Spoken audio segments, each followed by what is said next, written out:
Posible da hazkunde jasangarria, ni uste dut hori gaur egungo galdera dela. Hau da, jasangarritasuna dagoeneko edo oraindik ere hazkundeari lotzea posible da, edo jasangarri izatea dagoeneko esan nahi du desazkundean hasi behar dugula. Uste dut galdera importante badela, eta uste dut azken hamarkadetan edo baino azken urteetan bereziki galdera hau alde askotan dagoela, ezta? Eta bai ekonomiatik begiratuta, bai ekologiatik begiratuta, bai giza zientzietatik begiratuta galdera hori pertinentea dela. Erantzunak, erantzun diferenteak daude.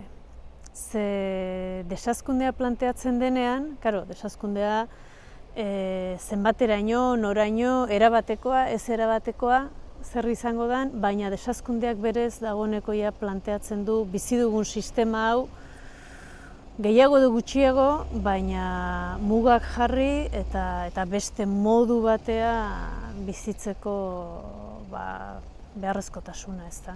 Bai, segurazki elefante familia badago, eta ez dakite gurasoak eta seme-alabak diren, baina ahaideak izango dira elkarren artean, eta unaik berak esan du, eta guk ere planteatu dugu ikastaro honetan, krisi klimatikoa edo ekologikoa ez da soilik ekologiari edo beroketari edo dagokiona edo kutsadurari dagokiona, baizik horrek zenbat alde batetik ze arrazoi ditun, ekonomia sistemak, gure bizimoduak, bereziki lehen mundukook daramagun bizimodu konsumista eta produktibista eta kapital pilaketarena eta dana erabili eta bota horrek provokatzen duela hori, eta aldi berean krisi klimatiko eta ekologikoak krisi sozial asko dakartzela pobretasuna edo lur eremu eta kontinenten lehorketa eta beraz errefuxiatu beharra, eta arazo sozial politiko handiak sortzen ditula. Orduan,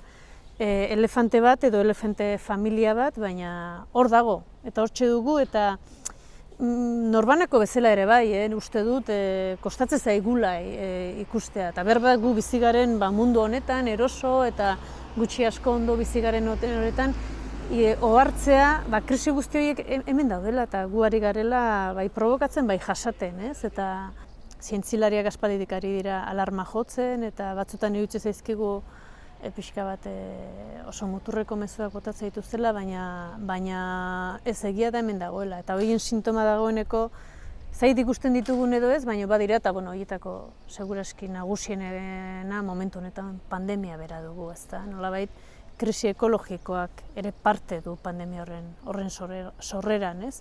Bioaniztasunan galerak dakar virus patogenoak gizakira lehenago iristea, ez? Eta, hau da oraintxe daukagun mundua. Batzutan ematen du, bagoaz, gero eta okerrago, gero eta planetaren muga fisiko eta ekologikoak ahituz eta muturrera eramaten, baina bagoaz, ez? Hor badago metafora bate askok erabiltzen dutena, eta da amildegira goaz txaranga batekin, ez?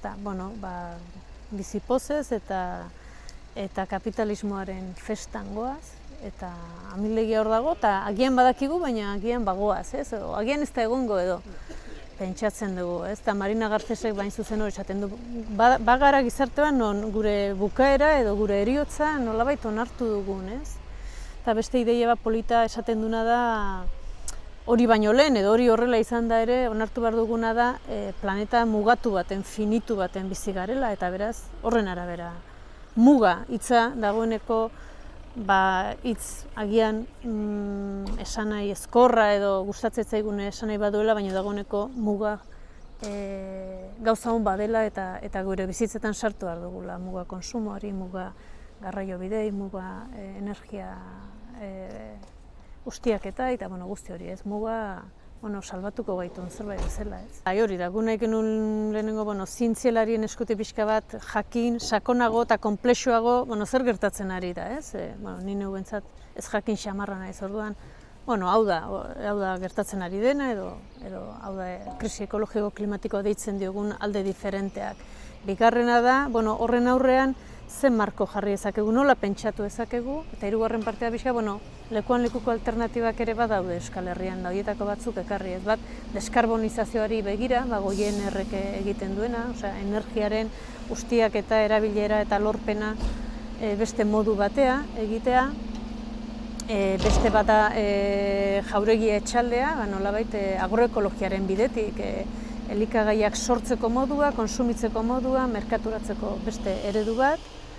Hirugarrena da, momentu honetan Euskal Herrian badagoen eztabaida bat basogintzarena, ze basogintza eredu. Basoak ustiaketarako, basoak guztion onurarako, debate guzti hori, eukaliptoa eta pinudiak eta direla eta alternatibetan badugu baita ere ekofeminismoaren edo agroekologiaren bai pentsamendua eta bai praktika osoa, eta Euskal Herrian ere gero eta indar gehiago hartzen ari dena eta puri-purian dagoena, eta baita ere beste bi kontzeptuen baitan Euskal Herrian dagoeneko adibidez bizi elkartekoak darabilten bi eremu gutxienez, eta bat da ingurumen justizia kontzeptuarena, nahiko berria eta pixka bat nola buelta eman honi planteatzen duena, eta bestea adibidez sortzen diren arazo sozialei ere irtenbidea planteatzen dituna, besteak beste errefuxiatu klimatikoei, ezta? Nolabait hirugarren mundu deitzen digun horretatik Europara halabeharrez, klima aldaketak eraginda bizimodu bila datozen horiei horiek ere kontutan hartzea eta harrera bat egitea, ez? Nik esango nuke dela bat ezagutza partekatzea eta pixka bat kontzienteago izatea zientziaren ikuspuntutik. Hau gertatzen ari da,